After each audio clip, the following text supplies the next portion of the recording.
Сегодня я хочу вам рассказать о батарейках, которые мы используем в быту и кажутся нам безвредными, но на самом деле наносят колоссальный вред не только нашему здоровью, но и экологии в целом. Даже после использования они выделяют токсичные, химические, ядовитые вещества. Это у нас цинк, свинец, кадмий, ртуть и щелочь.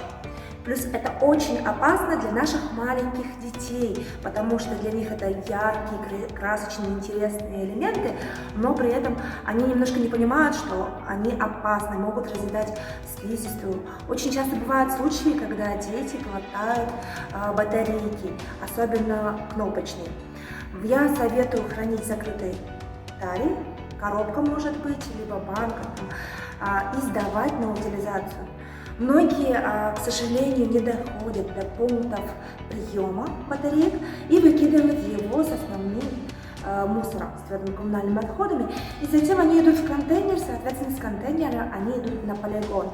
Но я вам скажу, только одна мизинчиковая батарейка наносит колоссальный ущерб природе. 20 квадратных метров будет отравлено химическими веществами. Соответственно, на этой территории не вырастет 2 дерева, не будет жить семейство ежиков. Очень большое количество дождевых червей, более 1000, пострадают. Это будет просто мертвая земля. Это еще 400 литров воды. Учитывая, что у нас вечная мерзлота, соответственно, весь этот объем воды попадает сталыми водами в наши реки и озера и отравляет все живое на своем пути. Соответственно, затем это еще в виде осадков выпадают в наш город. Чтобы такого не было, чтобы мы с вами могли жить в комфортной и безопасной среде, нужно правильно утилизировать батарейки. Для этого, пожалуйста, сдавайте их пункты приема.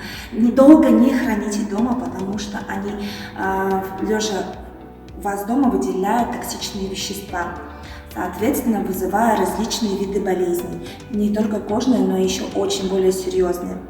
И участвуйте, сейчас как раз идет акция OneClick по сбору батареек.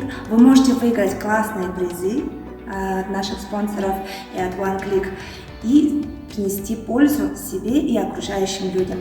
Спасибо за внимание, всего доброго!